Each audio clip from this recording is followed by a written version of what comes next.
और परेशान होना नहीं है, ऐसे सिलेबस एज सच मुझे नहीं लगता कुछ चेंज होने वाला है इस बार। और ऑनलाइन मोड पे जैसे एग्जाम हुआ है, आपको सिर्फ ऑनलाइन पेपर्स भी अगर आपने अच्छे से रिवाइज कर लिए सिलेबस के साथ इनफ हो जाएगा, है ना। आ जाओ फटाफट से आजकल। हाँ, कोई कह रहा है मैम बोलो जुबा केसरी, हाँ बस यही बचा था अब, है ना। क्या नाम है इस व्यक्ति का, गिल्लू। गिल्लू पढ़ लेते, कुछ नहीं रखा है इन बातों में, है ना। बुक कहाँ से मिलेगा, बुक का भी बता देंगे, डोंट वरी। ऑनलाइन भी आती है मेरी सीटेट को लेके एक स्पेसिफिक बुक है ऑरेंज कलर की, वो आती है ना। चलिए खैर करें आज की कहानी शुरू। ए कह रहे हैं आप लोग 52% लोग, आज एनर्जी थोड़ी सी कम है तो 15 क्वेश्चंस ही करने वाले हैं बेसिकली आज हम। जनरली 20 करते हैं, कल तो नेटवर्क का इशू पता नहीं आजकल बारिश की वजह से है क्या है, थोड़ा थोड़ा है 2 दिन से। देखिएगा कितने लोग 63% लोग कह रहे हैं ए ऑप्शन। पढ़ लेते हैं question. Which of the following goals should be promoted among students for motivating them to learn. यानी कि किन गोल्स को प्रमोट किया जाना चाहिए बच्चों के बीच, किन लर्निंग गोल्स को, किन अधिगम उद्देश्यों को हम प्रमोट करें, बढ़ावा दें ताकि बच्चे और बेहतर सीख पाएं। तो हमें पता है 3 तरह के गोल्स होते हैं, एक होता है मास्टरी गोल, दूसरा होता है परफॉर्मेंस और तीसरा होता है परफॉर्मेंस अवॉइडेंस। ठीक है, तो मास्टरी बिल्कुल बेस्ट होता है कि बच्चा मास्टर बने, पारंगत बने, उस चीज में माहिर हो जाए, नंबर अपने आप आ जाएंगे। अप्रोच फोकस्ड भी सही है, एटलीस्ट आप उस चीज को अवॉइड ना कर रहे हो, अप्रोच कर रहे हो, दोनों बातें सही है। बट अवॉइडेंस और परफॉर्मेंस, अवॉइडेंस नहीं कि बस किसी तरह से पास हो जाएं या इतनी भी मेहनत ना करें, परफॉर्मेंस होता है सिर्फ फर्स्ट आने पे जोर, तो ये भी गड़बड़ है ना। तो ये भी प्रॉब्लम, ये पॉजिटिव है यहाँ पे अप्रोच के, ठीक है आप अप्रोच करें, किसी चीज पे काम करें, बट यहाँ अवॉइडेंस के साथ मास्टरी नहीं चलेगा। तो एक ही ऑप्शन जो है कॉम्बिनेशन वो सही बनता है, दृष्टिकोण केंद्रित दक्षता लक्ष्य, है ना। कि एक तो अप्रोच फोकस्ड गोल और mastery oriented, first option is the right answer. Question number 2 देखिए, आज के क्वेश्चंस अच्छे हैं। मेटाकॉग्निशन इज परासंज्ञान या अधिसंज्ञान क्या है, इस पे अलग से भी एक वीडियो बनेगी मेटाकॉग्निशन पे। Intuitive theories that children construct about everyday phenomenon, यानी जो सहजता से उनके दिमाग में, बच्चों के दिमाग में जो डेली बेसिस पे थियरी आ जाती हैं उनको हम मेटाकॉग्निशन कहते हैं। नहीं, मेटाकॉग्निशन बच्चों की थियरीज को नहीं, ये तो फिर नाइव कॉन्सेप्ट्स कहलाएंगे या फिर ऑल्टरनेटिव कॉन्सेप्ट्स कहलाएंगे, इनको मेटाकॉग्निशन नहीं कहते। जो सहजता से बच्चे के दिमाग में आ जाए, बच्चे के मन में। फिर आता है आपका रीड के लिए मैराथन करते हैं प्रबंध, the process of thinking about one's own thinking, यानी अपनी खुद की सोच के बारे में सोचने की प्रतिक्रिया। बिल्कुल सही बात है, thinking about one's own thinking, thinking about thinking, है ना। अवेयरनेस ऑफ अवेयरनेस, यानी सोच पे भी आप सोच रहे हैं, वो मेटाकॉग्निशन है। ठीक, the process of modifying existing schemas, वो तो आपका एकोमोडेशन हो जाता। अब visual and hierarchical representation of सब कॉन्सेप्ट्स, इसको हम कहते हैं क्या, मेंटल मैप्स। ठीक है, कॉन्सेप्ट मैप्स कहते हैं इनको हम। तो बी ऑप्शन ही एकमात्र सही उत्तर है मेटाकॉग्निशन के बारे में, कि खुद की सोच के बारे में सोचना, कि क्या आप जो ये सोच रहे हैं वो सही है या नहीं। ऐसा तो नहीं आप इसलिए ऐसा सोच रहे हैं क्योंकि कुछ ऐसा हो गया था, मतलब आप अपनी ही सोच पे सोच रहे हैं। समझ पा रहे हैं ना बात को, ओवर थिंकिंग नहीं, प्रॉपर लॉजिकल बात हो रही है। क्वेश्चन नंबर 3 देखिए, इफेक्टिव टीचिंग वुड रिक्वायर, यानी प्रभावी शिक्षण में किस चीज की जरूरत पड़ेगी। तो पहला ऑप्शन है focus on reproduction of facts, यानी सिर्फ तथ्यों का पुनरुत्पादन, यानी जो रटा उसी को उगल दिया, तो इसको अच्छा शिक्षण नहीं कहेंगे।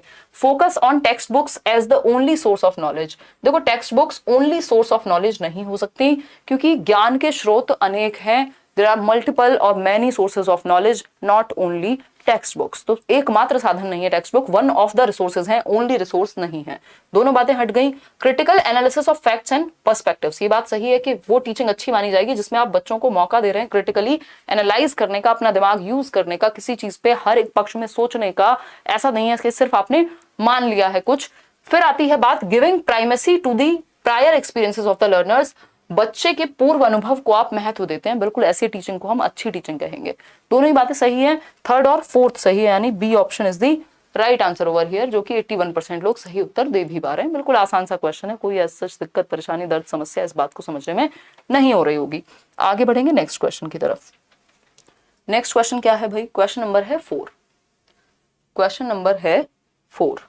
अगर हम बात करते हैं क्वेश्चन नंबर 4 की, to promote conceptual understanding among students a teacher should not, यानी अगर आप चाहते हैं कि बच्चों में कॉन्सेप्ट्स बेहतर हो, उनका संप्रत्य बेहतर हो, तो आप क्या नहीं करेंगे। मतलब आप चाहते हैं बच्चे ने प्याजे पढ़ा, प्याजे सीखा और वो बेहतर हो, कॉन्सेप्चुअल कॉन्सेप्ट उनका अच्छा हो, इस चीज के लिए क्या नहीं करेंगे, किस चीज से बचेंगे, एनालॉजीज से कॉन्सेप्ट अच्छा होता है कि वैसे ही समान उदाहरण आप दें ताकि वो चीज और क्लियर हो जाए, बिल्कुल सही है।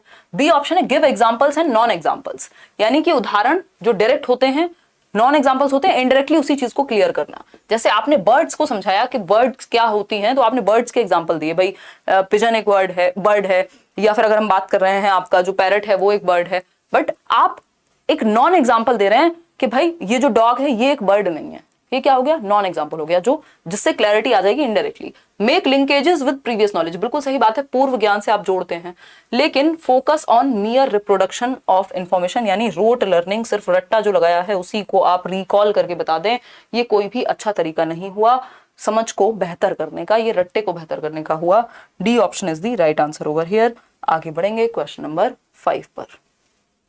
देखिएगा क्वेश्चन नंबर 5 क्या कहता है, Which of the following emotions would encourage students to put efforts in learning, यानी कौन से इमोशंस, कौन से संवेग बच्चे को प्रोत्साहित करेंगे, एनकरेज करेंगे to put efforts in learning, यानी अधिगम में और ज्यादा एफर्ट करने के लिए, प्रयास करने के लिए, यानी बच्चे का कौन से इमोशंस उसको ये इस चीज के लिए और आगे बढ़ाएंगे, प्रोत्साहित करेंगे कि वो और मेहनत करे, क्या वो फील करे जिससे उसमें ये भावना बढ़े कि उसको और मेहनत करनी है। फ्रस्ट्रेशन, अगर फ्रस्ट्रेशन होगी तो जो भी आप प्रयास कर रहे होंगे वो और करना छोड़ देंगे, क्योंकि फ्रस्ट्रेटेड हो गए अब आप में पॉजिटिव एनर्जी बची नहीं है। फिर है बोर्डम, फिर अगेन आप क्यों किसी काम को करेंगे, अगर ज्यादा बोरियत होगी तो आप क्यों एफर्ट डालेंगे, बोर हो गए आप तो उस चीज से। एंगर, क्रोध भी कोई बहुत अच्छा इमोशन नहीं है इस चीज को आगे बनाए रखने के लिए, कभी कभार हो सकता है आपने क्रोध में कुछ कर दिया बट उसका रिजल्ट अच्छा होता नहीं है। तो प्राइड एक यहाँ पे पॉजिटिव इमोशन होगा, गर्व की भावना है ना, अगर आप प्राइड महसूस कर रहे हैं, आपको लग रहा है यार मैंने 2 घंटे मेहनत की, मेरे को बड़ा अच्छा लगा ये बुक पढ़ के, 2 घंटे और पढ़ूंगी आज, तो ये क्या हुआ, आप में कौन सा इमोशन आया, प्राइड। इस प्राइड से क्या हुआ, आप और एफर्ट मारना चाहते हैं, आप फर्स्ट आए एक बार, ऐसा ही होता है जनरली, आप किसी क्लास में फर्स्ट आए, सेकंड क्लास में फर्स्ट आए, माँ बाप बहुत खुश हुए, आप पे गर्व महसूस कर रहे हैं, आप में वो प्राइड का इमोशन आया, आपने अगली बार फिर दबा के मेहनत की, किस लिए, कि माँ बाप फिर से आपको प्रेज करें, फिर से आप वो गौरवान्वित महसूस कर सकें। तो D option is the right answer, pride. आगे बढ़ेंगे, क्वेश्चन नंबर 6 देखिए। क्वेश्चन नंबर 6 देखिए, child development is divided into which of the following domains, यानी बाल विकास को किन डोमेन्स में विभाजित किया गया है, किन क्षेत्रों में बांटा गया है। तो जनरली हम ये पढ़ते हैं पीसीएसई, पीसीएसई बोले तो physical, cognitive, social and emotional development. Basically development के कई सारे प्रकार हो सकते हैं, बट जो मेजर टाइप्स ऑफ डेवलपमेंट हैं, जो मुख्य प्रकार हैं वो 4 हैं। शारीरिक यानी physical, cognitive, C for cognitive यानी संज्ञानात्मक, दिमाग से संबंधित, एस फॉर सोशल यानी सामाजिक, और ई फॉर इमोशनल यानी सामवेगिक या भावात्मक विकास। अब यहाँ पे ये चारों ऑप्शंस का कॉम्बिनेशन मैच नहीं कर रहा, तो कौन सा इसके आसपास होगा वो हमें देखना है। भाई हम अपनी मर्जी से तो ऑप्शन में जाके लिख नहीं देंगे कि ये वाला नहीं, ये वाला होना चाहिए था, हमारे पास जो भी बेस्ट ऑप्शन होगा उसी में से चूज करना पड़ेगा, है ना। तो हम कह सकते हैं मोटर, हाँ मोटर डेवलपमेंट होता तो है, बट डोमेन्स में भी आ जाएगा, अगर ब्रॉड डोमेन तो पूछा नहीं है, इन जनरल डोमेन्स पूछा है। साइकोलॉजिकल, ये हमने कहीं नहीं पढ़ा कि साइकोलॉजिकल डोमेन जैसा कुछ है, या तो वो इमोशनल है या तो कॉग्निटिव है। इमोशनल, हाँ इमोशनल भी होता है, इमोशनल और सोशल दोनों जुड़े हुए होते हैं, बट ये साइकोलॉजिकल सही नहीं है, तो ये ऑप्शन हट गया। Physical yes, cognitive yes, spiritual नहीं पढ़ा दुनिया में कहीं, इमोशनल यस, बट एक भी गलत है तो कॉम्बिनेशन खराब हो गया, तो ये ऑप्शन भी हट गया, ये ऑप्शन भी हट गया। फिर आया physical, cognitive, motor and social. देखो फिजिकल भी होता है, कॉग्निटिव भी होता है, मोटर भी होता है, सोशल भी होता है ना। मोटर हालांकि फिजिकल से ही संबंधित है, लेकिन ऐसा तो नहीं है कि ये डोमेन ना हो, मोटर डेवलपमेंट एग्जिस्ट तो करता है ना। फिर आता है डी ऑप्शन, साइकोलॉजिकल, जी ये तो हमने कहीं नहीं पढ़ा। फिजियोलॉजिकल, ये भी नहीं, चलो फिर भी इसको फिजिकल मान लेते, लेकिन साइकोलॉजिकल तो सही नहीं है। सोशल एंड इमोशनल तो होते हैं, ठीक। तो एक ही कॉम्बिनेशन सही बन रहा है, वो है शारीरिक, संज्ञानात्मक, गामक और सामाजिक विकास। अब इसमें जो है सोशल को इन्होंने साइड कर दिया है, बट पूछा क्या है, कौन से डोमेन एग्जिस्ट करते हैं, ये नहीं पूछा ब्रॉड डोमेन्स कौन से हैं। तो एग्जिस्ट तो भाई फिजिकल भी करता है, कॉग्निटिव भी करता है, मोटर भी और सोशल भी। तो अगर हम बात करें तो विकास के कुछ आपके 4 प्रकार हैं। एक मिनट, ये आज हम गार्डनर पढ़ रहे थे। विकास के आपके 4 प्रकार हैं मुख्य, जिसमें फिजिकल है ना, कॉग्निटिव है, इस पे चर्चा वैसे तो कभी और करेंगे डिटेल में। सोशल और इमोशनल, ये ब्रॉड टाइप्स हैं, सोशल और इमोशनल ये ब्रॉड टाइप्स हैं। शारीरिक, संज्ञानात्मक, सामाजिक और सामवेगिक, सब आपस में जुड़े हुए होते हैं, इंटर रिलेटेड होते हैं, ठीक है, अंतः संबंधित हैं। फिजिकल से संबंधित मोटर डेवलपमेंट, मोटर डेवलपमेंट में क्या होता है, ग्रॉस और फाइन मोटर स्किल्स, उसमें भी क्या होगा, ग्रॉस टू फाइन जाते हैं। ठीक है, कॉग्निटिव डेवलपमेंट में आपको पता है आपका सोचना, समझना, तर्क करना, इससे ही जुड़ी हुई है आपका लैंग्वेज का डेवलपमेंट, है ना, ये अलग से प्रकार की जरूरत नहीं है इसको। ठीक, सोशल से ही जुड़ा हुआ है मॉरल डेवलपमेंट, नैतिक विकास। ठीक है, सोशल इमोशनल से भी जुड़ा हुआ है। ठीक है, तो हम ये कह सकते हैं कि बाकी जो है वो इन चारों में ही समाहित हो जाते हैं, लेकिन वहां ऑप्शन ही नहीं था इंडिपेंडेंटली चूज करने का, पीसीएससी का ऑप्शन ही नहीं था। तो जो मोस्ट क्लोज ऑप्शन है वो सी ही है कि मोटर एग्जिस्ट तो करता है, एटलीस्ट ये चारों हैं तो सही, ऐसा तो नहीं है स्पिरिचुअल को डाल दिया हो बीच में। तो C option is the right answer. Question number 7 देखिएगा एक बार। क्वेश्चन नंबर 7 क्या कहता है भाई, पढ़िए, पोल में जवाब दीजिए। अगर हम बात करें क्वेश्चन नंबर 7 की, which of the following principle, ये देखो पेपर में ही स्पेलिंग मिस्टेक है, हमारा इसमें कोई भी योगदान नहीं है। ठीक है, तो कौन सा सिद्धांत states that development proceeds directionally from head to foot, यानी कि सर से पैर की ओर, किस सिद्धांत के अनुसार विकास सर से पैर की ओर जाता है, यानी विकास की दिशा जो है, पहले बच्चा अपना सर संभालना सीखेगा, फिर गर्दन, फिर ये वाला पोर्शन, फिर नीचे पैरों पे उसका कंट्रोल आएगा। तो हेड टू टो, सिर से पैर, सेफेलोकॉर्डल, बिल्कुल, सेफेल का मतलब ही है खोपड़ी, है ना, ब्रेन आपका। ठीक है, तो सेफेल मतलब सर से याद रख सकते हो। प्रॉक्सिमो डिस्टल में नियर टू फार होता, सेंटर टू पेरिफेरी होता, तो हेड टू फुट जहां आ जाए, सर से पैर मतलब सेफेलोकॉर्डल, सर से पैर मतलब सेफेलोकॉर्डल। ठीक है, कोई दिक्कत नहीं इस बात को समझने में, है ना। स्पेसिफिसिटी प्रिंसिपल, कोई स्पेसिफिक की बात ही नहीं हो रही है, क्वांटिटेटिव चेंज की बात ही नहीं हो रही है, ये तो एवं ही। तो A option is the right answer. आगे बढ़ेंगे, कितने लोगों ने सही दिया था, 89%, चलो अच्छा है। इस तरह के क्वेश्चन तो एटलीस्ट आपको सही से उत्तर करने ही चाहिए।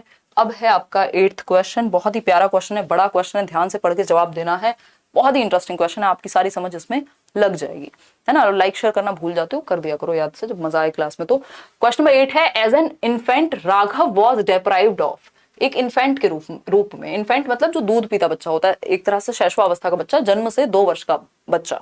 तो एक इन्फेंट, एज एन इन्फेंट, जब वो छोटा था राघव, तो डिप्राइव्ड ऑफ पर्सनल अफेक्शन, प्यार नहीं दिया माँ बाप ने, गोदी में नहीं लेकर के ये नहीं कहा अरे मेरा बच्चा कितना प्यारा है, चाहे उसको समझ में आ रहा है या नहीं आ रहा, है ना। कई लोगों को लगता है कि टाइम तो बच्चों को तब देंगे जब वो बड़े हो जाएंगे। भाई वो जो बॉन्ड है, वो इमोशनल बॉन्ड जब से पैदा हुआ है तब से बनना शुरू हो गया। एरिक्सन को पढ़िए, ट्रस्ट वर्सेस मिसट्रस्ट की स्टेज होती है सबसे पहले, यानी उसको केयर चाहिए, बच्चे को वार्मथ चाहिए, लव चाहिए, सब कुछ चाहिए ह्यूमन इन्फेंट को। ठीक है, तो इस बच्चे को इन्फेंसी में प्यार नहीं मिला, पॉटी कर दी, ऐसे ही पड़ा हुआ, किसी ने ध्यान नहीं दिया, टाइम पे दूध नहीं दिया, कभी हाथ में लेकर खिलाया नहीं, उससे बातें नहीं की, कनेक्शन बिल्ड ही नहीं किया, बॉन्ड ही नहीं बना। ठीक, तो इन्फेंट राघव के साथ बहुत ही बुरा हुआ, वंचित था अफेक्शन से, स्नेह की भावना का जो संचार है उस तक कम हो पाया।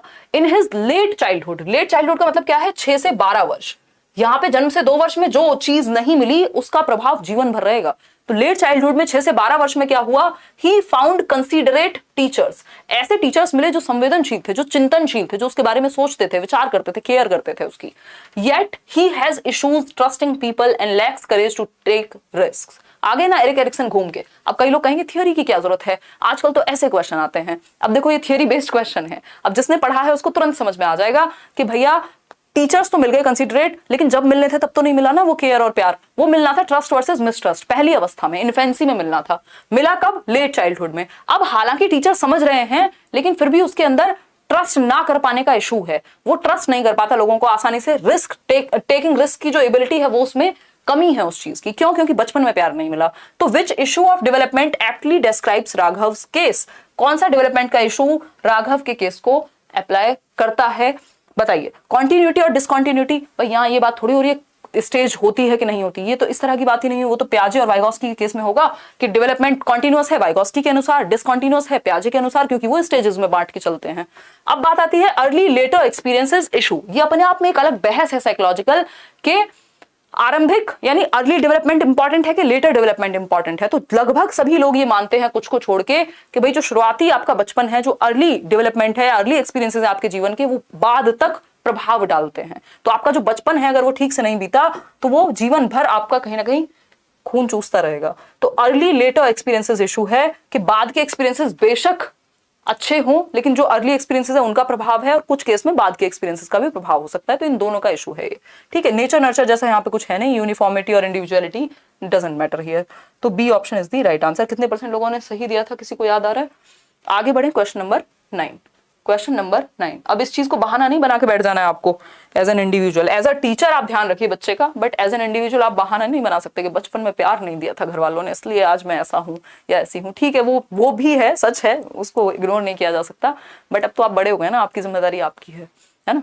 अब तो आपको प्यार देना है लोगों को, ठीक है, बच्चों को। देखो एक बार अगर हम बात करें क्वेश्चन नंबर 9 की, the play that facilitates children to understand others thoughts, beliefs and feelings, यानी कि वो प्ले जो फैसिलिटेट करता है बच्चों को समझने में दूसरों के थॉट्स, दूसरों के विश्वास और दूसरों की भावनाएं। क्या नाम होगा उस प्ले का? तो एक वीडियो अलग से बनेगी आपकी, टाइप्स ऑफ प्ले। ये सीटेट में कभी पूछा नहीं जाता था, बट इस बार से इन्होंने कुछ कुछ चीजें पूछी हैं, हालांकि मैं पहले भी कराती थी टाइप्स ऑफ प्ले, बट इनको उतनी इंपॉर्टेंस हम अलग से नहीं देते थे क्योंकि सीटेट में नहीं पूछा जाता था। टाइप्स ऑफ प्ले पे एक वीडियो आएगी जल्दी ही। अब आपका सीटेट भी अनाउंस हो गया है, बहुत सारी ऐसी वीडियोस हैं छोटी छोटी जो आपके साथ मुझे डिस्कस करनी है, ठीक है। तो हम कहें टाइप्स ऑफ प्ले होते हैं, कई प्रकार के खेल होते हैं, मिल्टन पार्टन के अलावा और भी बहुत सारे लोग हैं, अलग अलग लोगों ने अलग अलग टाइप्स ऑफ प्ले दिए हैं, ठीक है। तो अगर हम बात करें मेक बिलीव प्ले, जो कि 57% लोग सही तुक्का लगा पा रहे हैं, मेक बिलीव प्ले कल्पनाशीलता वाला खेल।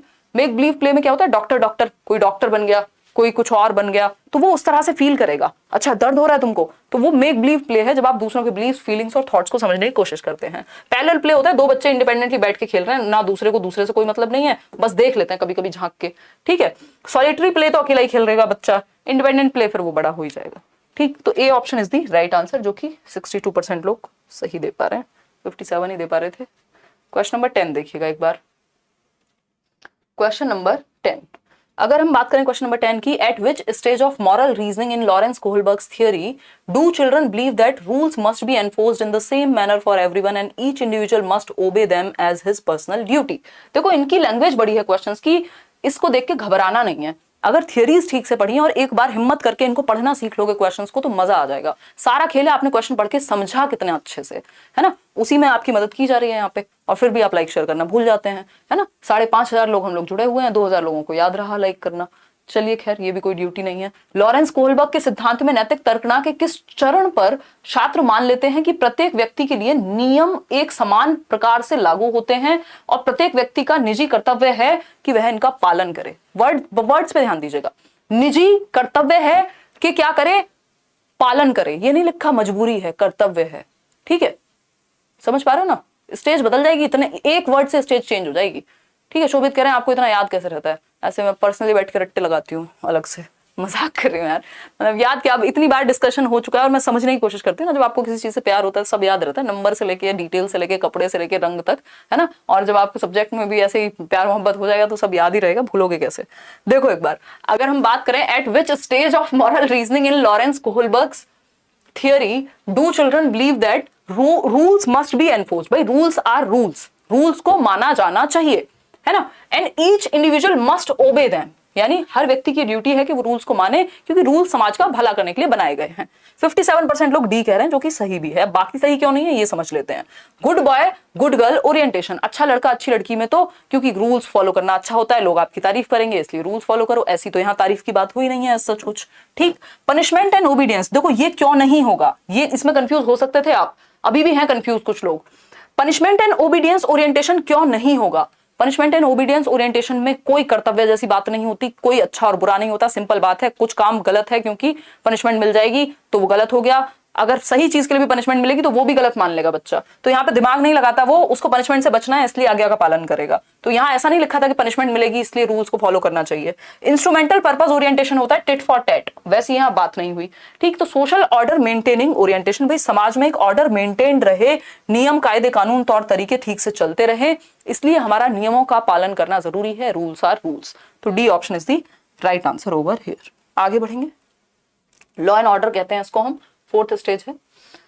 देखिएगा क्वेश्चन नंबर 11 देखिए, pointing out to the level of the lemonade in her taller but thinner glass. बहुत प्यारा क्वेश्चन कि एक बच्ची है जिसका नाम क्या है, सारा, ठीक है, बच्ची है Sara, pointing out to the level of the lemonade, lemonade है नींबू पानी है नॉर्मल देसी भाषा में कहें तो, ठीक है। अब आप उसको मोइतो कहो, कुछ और टोइटो कहो, ठीक, लेमनेड कहो। तो ये जो लेमनेड है इस पे वो पॉइंट आउट कर रही है, इन her taller but thinner glass, एक ग्लास है जो लंबा है बट थिन है यानी पतला है, ठीक, उसमें जो लेवल ऑफ वाटर है मान लीजिए ज्यादा है, यहां तक है, ठीक है। वो पॉइंट आउट करके कह रही है teases her sister that their father has given her more lemonade. उसकी सिस्टर का हो सकता है थोड़ा सा ये वाइडर ग्लास हो बट हाइट में छोटा हो, तो वो कह रही है देख मेरे ग्लास में तो पानी ज्यादा है, यहां तक पानी है, तेरे ग्लास में तो सिर्फ यहीं तक पानी है, जबकि क्वांटिटी दोनों में सेम हो सकती है या ज्यादा भी हो सकती है, वो जो चौड़ा ग्लास है वाइडर ग्लास है तो ठीक। लेकिन वो टीज कर रही है बच्ची अपनी सिस्टर को। Her sister does not respond since she had seen their father pour the lemonade from, हो तो है देखना एक बार, अभी चल रहा होगा ये, बीच बीच में आजकल डिस्कनेक्ट हो रहा है। तो जो सारा की सिस्टर वो कह रही है यार इतना ही डाला था इसमें भी, ये 1 ग्लास वाटर था या 1 लीटर पानी था, 1 लीटर तो कैसे लेमनेड पियेंगे, बट ये 1 ग्लास भरा हुआ था, इसमें ही इससे ही इतना ही पानी इसमें था, इतना ही इसमें था, लेमनेड दोनों में बराबर है, तुम्हारे ग्लास में ज्यादा दिख रहा है तो उससे क्या फर्क पड़ता है ना। सिस्टर को कोई टेंशन नहीं है इस बात को देख करके। अब यहां पे गिवन दिस कॉन्टेक्स्ट सारा एग्जिबिस्ट, देखो क्वेश्चन चेंज हो जाता अगर सारा की जगह सारा की सिस्टर के बारे में पूछ लेता, है ना। पूछा है सारा क्या व्यवहार प्रदर्शित करती है, दैट मींस सारा अभी कंजर्वेशन अचीव नहीं कर पाई, सारा अभी संरक्षण अचीव नहीं कर पाई। क्यों? क्योंकि वो अभी 7 से 11 वर्ष की नहीं हुई, उसकी सिस्टर में भी हो गई होगी। क्यों? क्योंकि उसने कोई रिएक्ट ही नहीं किया, उसको पता है शेप और साइज के चेंज होने पे वॉल्यूम चेंज नहीं होता, क्वांटिटी चेंज नहीं हो जाएगी अगर शेप या साइज बदल दिया है तो सारा एग्जिबिट्स व्हाट? सेंट्रेशन, भाई केंद्रीकरण। उसका जो ध्यान है वो सिर्फ हाइट पे है, इसकी हाइट पे केंद्रित है, उसका ध्यान इसकी विड्थ पे केंद्रित नहीं है, यानी एक ही एस्पेक्ट पे फोकस है पूरा, बाकी एस्पेक्ट नहीं देख पाता बच्चा, इसलिए इसको केंद्रीकरण कहते हैं। लैक ऑफ कंजर्वेशन है ये, क्या है? संरक्षण की कमी है सारा में, वही उसकी सिस्टर में नहीं है, लैक ऑफ कंजर्वेशन। अगर सिस्टर के बारे में पूछता तो आप कह देते कि सिस्टर एग्जिबिट्स डिसेंट्रेशन, है ना, यहाँ पे डिसेंट्रेशन लिखा होता, यानी वो डिसेंटर कर पाती है, विकेंद्रीकरण कर पाती है, अलग अलग एस्पेक्ट में देख पाती है चीजों को, बाकी तो कहीं कुछ है ही नहीं यहाँ पे। A option is the right answer, ठीक है। आगे बढ़ते हैं क्वेश्चन नंबर 12 पे। मजा आ रहा है आज के क्वेश्चंस में। क्वेश्चन नंबर 12 देखिएगा एक बार, क्या कहता है भाई क्वेश्चन नंबर 12? अकॉर्डिंग टू प्याजे, आपके प्यारे प्याजे कहते हैं, during which period of development, विकास की किस अवस्था में, does the child begin to use symbols. बस कीवर्ड पकड़ लो, काम हो जाएगा आधे से ज्यादा, है ना। सिर्फ कीवर्ड नहीं पकड़ लो, बट कीवर्ड पकड़ लो, कॉन्सेप्ट समझा हुआ होगा तो कीवर्ड से आप खेल जाओगे, ठीक है जी। इतनी बात क्लियर है? पीयूष कह रहे हैं कैसी हैं, जिम जा रहे हैं कि नहीं? जिम हम तो छोड़ दिए हैं, स्पोर्ट्स कॉम्प्लेक्स ज्वाइन किए हैं, वो भी जा नहीं पा रहे हैं, जाएंगे अब कल से। मंदी का दौर है इसलिए सीटेट के लिए मैथ पेडागोजी यूट्यूब पर पढ़ा दीजिएगा। मैं तो पढ़ाती हूँ यार, डोंट वरी, इवन सर भी कुछ क्लासेस ले लेंगे। और कोई समस्या? एलिजिबल नहीं हूँ सीटेट के लिए, इसके लिए टेंशन मत लो, बीएड फर्स्ट ईयर वाले बहुत परेशान है। एक बार एलिजिबिलिटी का जो वो इन्फॉर्मेशन बुलेटिन है सीटेट का वो आ जाने दो, 2 से 3 दिन में आ जाएगा, उसके बाद इस पे खूब चर्चा कर लेंगे अच्छे से, डोंट वरी, ठीक है।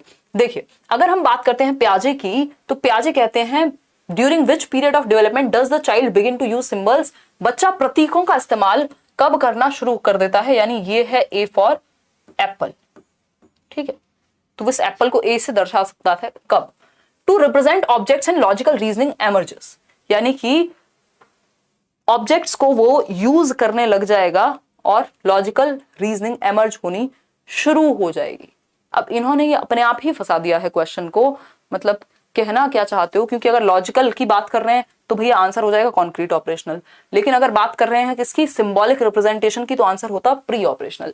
ये एक बार उनको चेक करना पड़ेगा कि इन्होंने ऑफिशियली क्या माना है, क्योंकि इस हिसाब से दोनों ही आंसर सही हो जाएंगे, ठीक है। एक बार पढ़ लेते हैं। प्याजे के अनुसार विकास के किस काल में बालक वस्तुओं के लिए प्रतीकों का इस्तेमाल करने लगते हैं और तार्किक मानसिक समझ उभरने लगती है। देखो तर्क तो डेवलप होता है आपका कॉन्क्रीट में, लेकिन शुरुआत की अगर ये बात कर रहे हैं या सिंबल्स की बात कर रहे हैं तो इन्होंने खुद ही कंफ्यूजिंग बना दिया है। अब इनके ऊपर है कि इन्होंने आंसर क्या माना है। सीटेट में पूछा जा चुका है ऑनलाइन पेपर में ये क्वेश्चन, तो मेरे ख्याल में इन्होंने सिंबॉलिक पे अगर फोकस किया है तो आंसर प्री ऑपरेशनल कंसिडर किया होगा। हमारे अनुसार लॉजिकल रीजनिंग एमर्ज हो जाती है तो आंसर कॉन्क्रीट ऑपरेशनल भी होना चाहिए। स्टार मार्क कर लेना, अभी के लिए इसका आंसर यही लगा लेना, क्योंकि सिंबॉलिक पे फोकस है, बाकी दूसरी चीज ये बाद में लाए सेंटेंस के, तो प्रोबेबिलिटी है कि आंसर ए हो।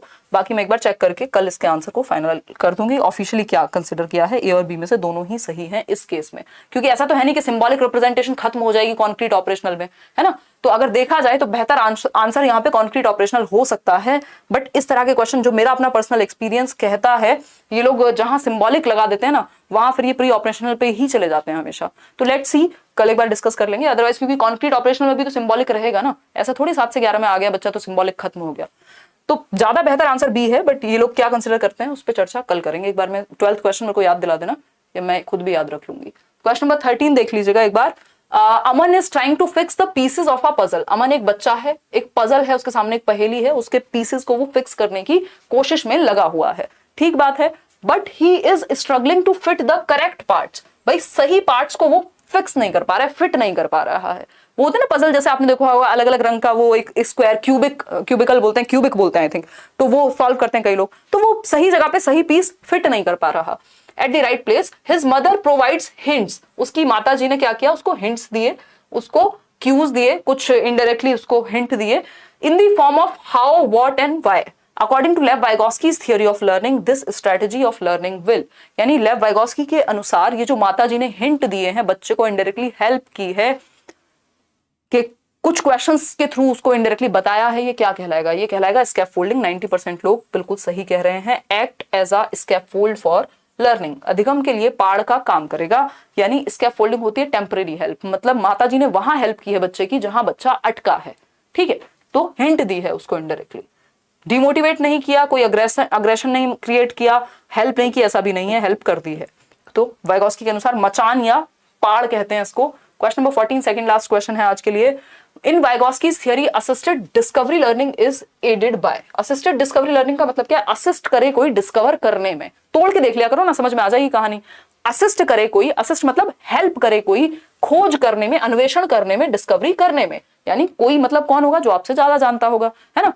तो कॉग्निटिव कॉन्फ्लिक्ट, पीयर कोलैबोरेशन होगा इससे, या पेयरिंग ऑफ स्टिमुलस रिस्पॉन्स। देखो ये तो बिहेवियरिस्टिक कॉन्सेप्ट्स हैं कि उद्दीपक अनुक्रिया, खुशबू आई खाने की और आप खाने चले गए। वो नहीं होता मोटू पतलू में, जो वो मोटू होता है खिंचा हुआ चला जाता है, जैसे ही समोसे की खुशबू आती है, तो वो जो समोसा है वो स्टिमुलस है, और उसका रिस्पॉन्स जो दौड़ के जाना है, खिंचे चले जाना है, वो रिस्पॉन्स है। तो ये बिहेवियरिज्म में होता है। वाइगोस्की या पियाजे का इससे कोई संबंध नहीं है। वो व्यवहारवादी कहते हैं, चाहे वो थॉर्नडाइक हो, पैवलव हो, स्किनर हो, घुमा फिरा के बात वही करते हैं। रीइंफोर्समेंट की बात भी वही होती है, कहाँ, व्यवहारवाद में। ठीक है, व्यवहारवाद और ये कंस्ट्रक्टिविज्म क्या है, ये स्कूल्स ऑफ साइकोलॉजी हैं, मनोविज्ञान के संप्रदाय हैं। चैनल पे बहुत सारी वीडियोस हैं, पढ़िएगा कभी शांति से।